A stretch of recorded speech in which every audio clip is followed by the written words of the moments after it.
President Yoon Suk Yeol was detained for questioning this morning, 43 days after his martial law declaration. The impeached leader became the first sitting president to be arrested in the nation's history.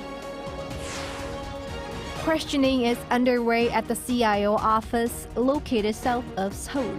The detained president has been refusing to answer, as he calls the investigation illegal.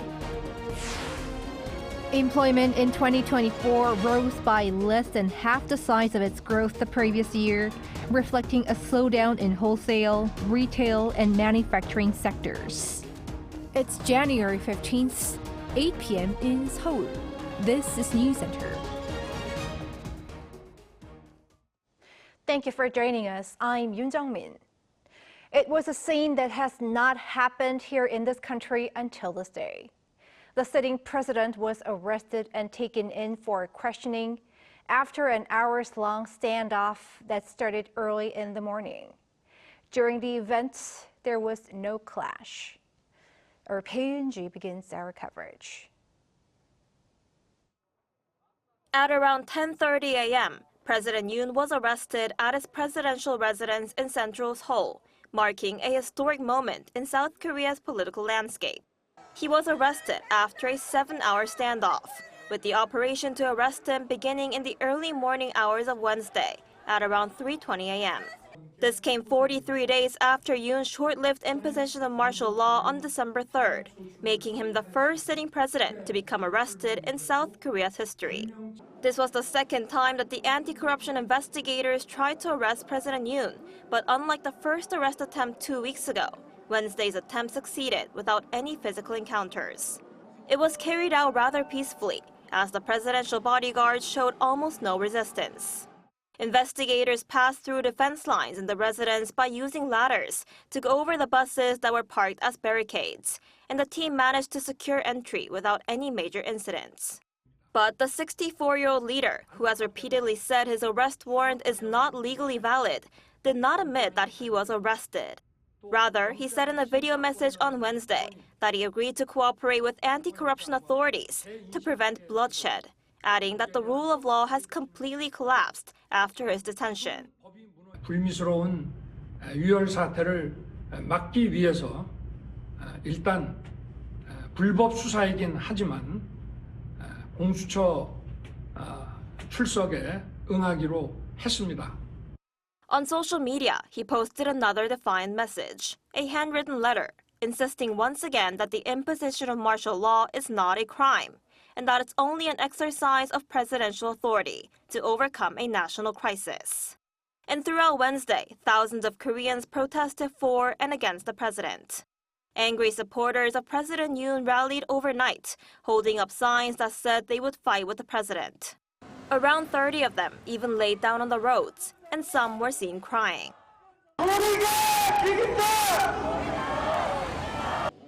Meanwhile, those against Yoon also came out to protest.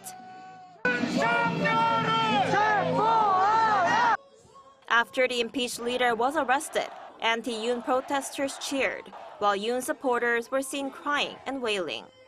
Byungs, Arirang News. The president has been under interrogation by the Corruption Investigation Office since 11 a.m. this morning. For more on how the investigation is unfolding, we have our correspondent Choi Min-jung joining us live from the investigation office in Gwacheon. Min-jung, let us begin with the details of his arrival at the investigation office. Right. President Yoon was transferred to the anti-corruption agency's headquarters here in Gwacheon just 20 minutes after his 10:33 a.m. arrest at the presidential residence in Hannam-dong. He left the residence in a convoy of security vehicles, and the Corruption Investigation Office for high-ranking officials had set up a photo line at the front entrance for President Yoon, but he entered the building through a back door, restricting his appearance to journalists waiting outside. Being escorted in a security vehicle and limiting his exposure to the public was likely a measure taken considering his status as the sitting president. Now, how is the investigation unfolding? Right, 9 hours have passed since the investigation began at 11 a.m. In a video recording room. And from 11 a.m. to 1:30 p.m., Deputy Chief of the CIO Lee Jae-seung conducted the investigation with Yoon's legal team present, including Yoon Gap-gun. The interrogation resumed in the afternoon at 2:40 p.m., conducted by Senior Prosecutor Lee Dae-hwan. President Yoon refused to testify during the questioning and exercised his right to remain silent, and it remains to be seen whether Yoon will cooperate at all, given his stance that the investigation is illegal. The anti-corruption agency also mentioned that while President Yoon is currently being questioned in a video recording room, no video is being recorded due to his refusal to be taped. Yoon is expected to be questioned on multiple allegations tied to the imposition of martial law on December 3rd, including the unlawful declaration and proclamation of martial law, insurrection, abuse of power, sending troops to the National Assembly on the night of the declaration to stop lawmakers from voting down the decree, and attempting to illegally arrest opposition and ruling party leaders. We have yet to know how long the questioning will last, but the CIO reportedly prepared 200 pages worth of questions for you. That's all I have for now. Back to you, Jung-min. Now for more on what lies ahead for President Yoon following his arrests, we have our Kim Jong-sil here in the studio. Jong-sil, welcome. Thank you for having me, Jung-min. Let us first walk us through the protocols ahead for the president, given his arrest by the anti-corruption investigators earlier this morning. Well, sure. After questioning by the CIO, President Yoon will then be transferred to the Seoul Detention Center in Arirang, Gyeonggi-do Province, where he'll likely be held there in solitary confinement. The CIO must decide by Friday whether to request a detention warrant for President Yoon or release him. Under South Korean law, the CIO has 48 hours to request a detention warrant until 10:33 a.m. on Friday. An arrest warrant allows custody for this amount of time, but a detention warrant extends this period during an ongoing investigation. If granted, the CIO and prosecution will split the investigation period, each conducting inquiries for 10 days. If denied, Yoon will be released but remain under investigation. Given that this involves a sitting president, the legal and political stakes are extremely high. The president and his legal team argue that his arrest and this investigation are illegal. What are the grounds for these claims? Jung-min, some legal experts support Yoon's claims, but others strongly disagree. Let's break it down. Let's hear from Professor Jang Young-soo from Korea University, who explains the basis of legal arguments from Yoon and his lawyers. First, the CIO does not have the authority to investigate insurrection charges. Second, there's an issue with the warrant request. Jurisdiction belongs to the Seoul Central District Court, so why was it filed with the Seoul Western District Court? However, other experts dismiss these claims. Take a listen to Professor Choi Kyung of Hongik University. It's true that CIO does not have specific jurisdiction over insurrection because their focus is mainly to do with high-level public officials' corruption and related acts. But what they do have is the jurisdiction to look at any related crime that they become aware of as they investigate another crime. Plus, CIO is not acting alone here. They're actually cooperating with the National Investigation Bureau. And so together they have all the jurisdiction that's necessary. With the warrant reviewed and approved multiple times, some view Yoon's claims as an attempt to exploit legal loopholes to avoid responsibility. And beyond this criminal investigation, President Yoon is also facing an impeachment trial at the Constitutional Court. Will he attend the next hearing scheduled for tomorrow? Well, Jung-min, just this afternoon, President Yoon's legal team already confirmed that he will not be attending the hearing of tomorrow. Yoon also skipped the first session on Tuesday, citing concerns over the legitimacy of his arrest and his personal safety. As a result, that hearing ended after just 4 minutes. However, the Constitutional Court has made it clear that the trial will proceed regardless of his presence. Professor Cho Kyung explains why Yoon's absence may be more than just a safety concern. The reason why Yoon didn't appear is really more delaying tactics, because the Constitutional Court, they still need to ask the defendant to appear before the court, to attend the trial process up to 2 times. And if the defendant doesn't appear, even at the second request, then they can simply go ahead without the defendant present.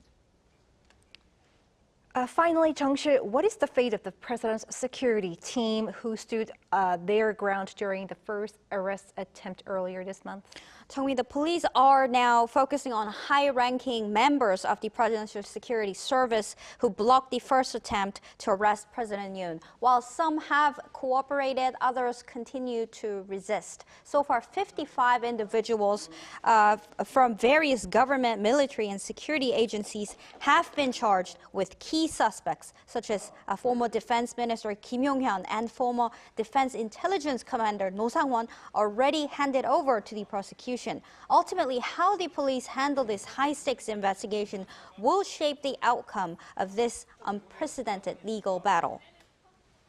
All right, Chung-shi, thank you for the latest and the analysis. Thank you. As widely expected, the responses at the National Assembly to the president's arrests are bitterly divided between the ruling and opposition parties. Our correspondent Shin Ha-young reports. After President Yoon Suk Yeol was arrested on Wednesday morning, the rival political parties urgently convened meetings. The ruling People Power Party criticized investigators for executing a so-called unlawful arrest warrant, adding that the party would hold the CIO accountable for this. The CIO and police executed an unlawful warrant with a complicit judiciary. The opposition party pressured both the CIO and the NOI. History will inevitably record this.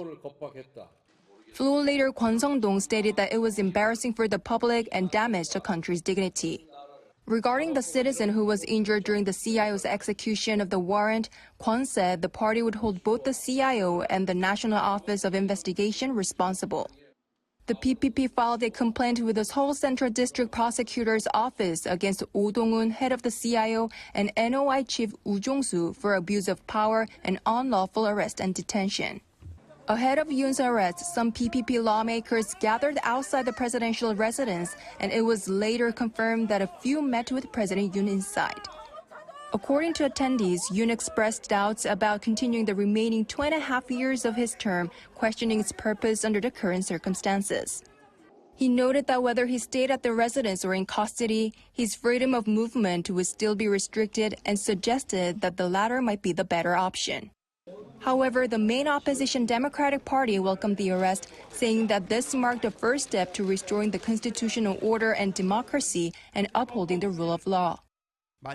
Though delayed, it's reassuring to see that justice and public authority are still alive in South Korea. DP floor leader Park Chan-dae urged the CIO to fully investigate Yoon on insurrection charges. The DP also pressured the PPP to address a bill for a special investigation into President Yoon's short-lived imposition of martial law. Meanwhile, National Assembly Speaker Woo Won-sik expressed relief on Wednesday that the arrest warrant was executed without clashes. Woo said that with the president's arrest, efforts should now be focused on stabilizing current state affairs and improving the people's livelihoods. Woo also expressed his commitment to advancing a bill for a special investigation into President Yoon's brief imposition of martial law. Shin Ha-young, Arirang News.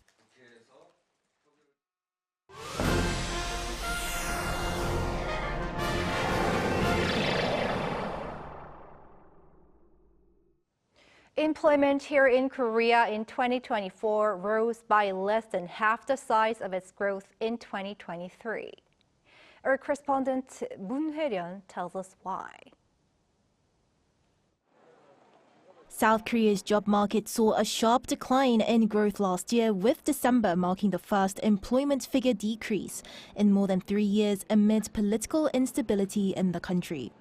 According to data released by Statistics Korea on Wednesday, the number of people in employment in 2024 increased by just 159,000 compared to the previous year, reaching just under 28.6 million in total. This figure is less than half of the 327,000 jobs added in 2023, highlighting a significant slowdown for the labor market.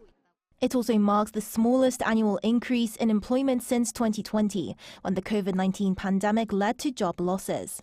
Job growth rebounded in 2021 and surged in 2022 to mark the biggest gain in 22 years, before declining in 2023 and again in 2024. The construction sector saw the largest decline, losing 49,000 jobs, the steepest drop on record.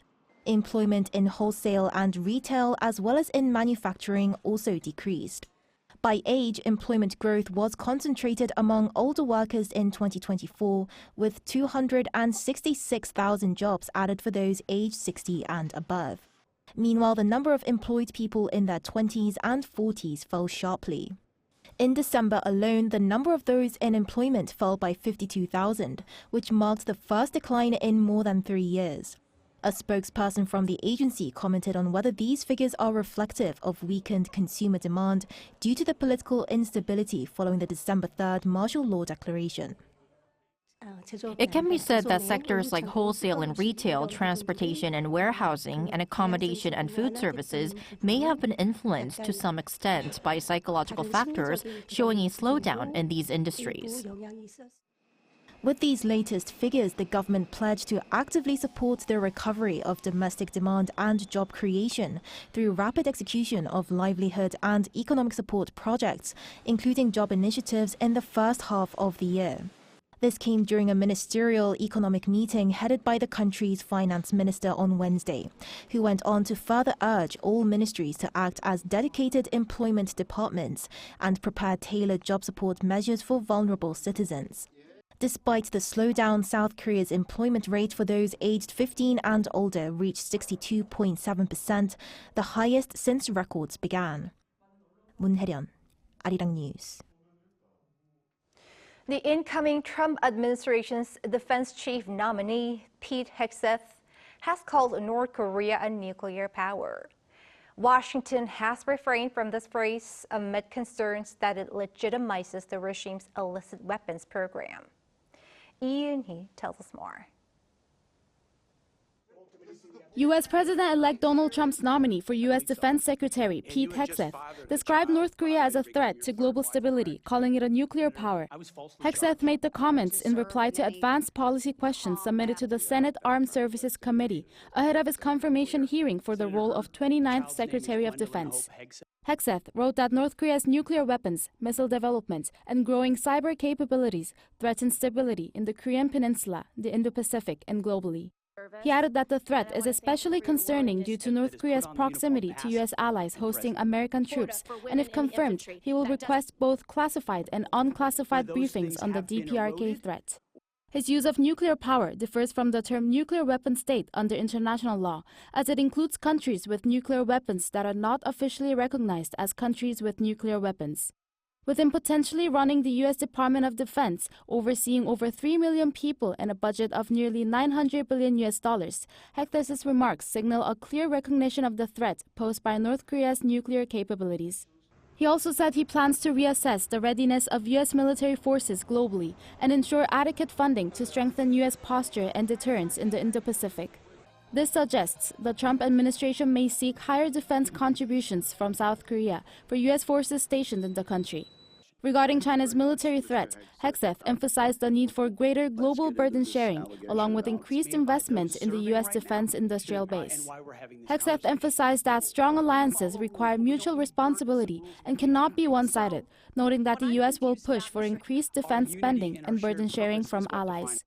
He also said that strengthening these partnerships through consistent cooperation is key to enhancing mutual trust. Yoon, Arirang News. Seoul, Washington, and Tokyo held joint aerial drills earlier on this Wednesday. The exercise involved the U.S. B-1B strategic bomber, South Korea's F-15K, and Japan's F-2 fighters. According to the Defense Ministry here, the drills come as part of efforts to counter North Korea's evolving nuclear and missile threats, including its most recent series of ballistic missiles tests. In the Middle East, U.S. Secretary of State Antony Blinken claims Israel and Hamas are close to a ceasefire deal for Gaza, and that the ball is now in the latter's court. Lee Seung-jae with the details. After over a year of fighting, Israel and Hamas may finally agree to a ceasefire deal. According to U.S. Secretary of State Antony Blinken on Tuesday, a ceasefire deal is closer than it's ever been before. Over the past several weeks, our intensive efforts have brought us to the brink of full and final agreement. On Sunday, the United States, Qatar, and Egypt put forward a final proposal. The ball is now in Hamas's court. If Hamas accepts, the deal is ready to be concluded and implemented. I believe we will get a ceasefire. Speaking at the Atlantic Council in Washington, the top U.S. envoy also laid out the plan in which he says a reformed Palestinian Authority would lead Gaza and bring in international partners to help establish and run an interim government. Blinken added that the Biden administration will hand over the post-war management plan for Gaza to President-elect Donald Trump's team. This would include details of an interim security mission, including international forces and Palestinians. The Associated Press says that Hamas has accepted a draft agreement for a ceasefire, as well as the release of dozens of hostages. According to officials involved in the negotiation, the talks are in their final stages. The call for a ceasefire is also coming from a small number of Israeli soldiers who are refusing to fight if a ceasefire agreement isn't reached.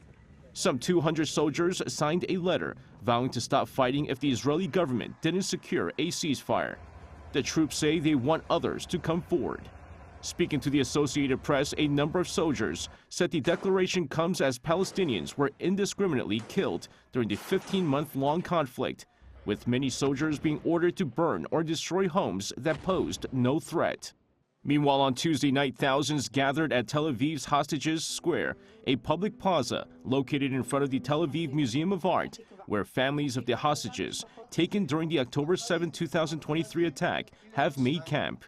Protesters sang and played music on stage, with those present anticipating a ceasefire deal that would finally bring back their loved ones. 94 hostages are still being held by Hamas since being taken on October 7, 2023. The 15-month-long conflict has also led to the death of over 45,000 Palestinians. Lee Seung-jae, Arirang News.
The temperature in Seoul this morning plummeted by around 7 degrees compared to the day before.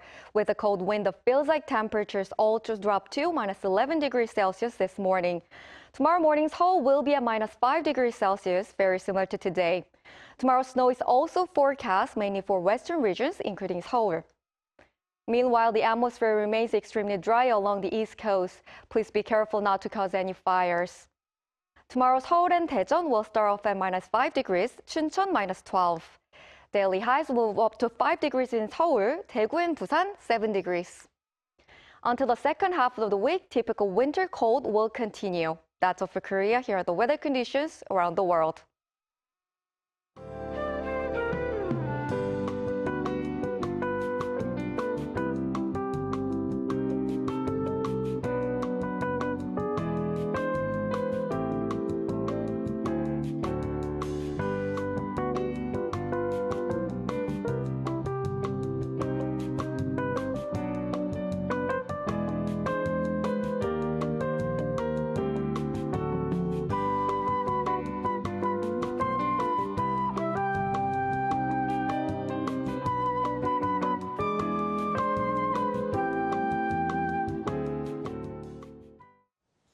That is Newscenter for tonight. Thank you for watching. A panel session up next.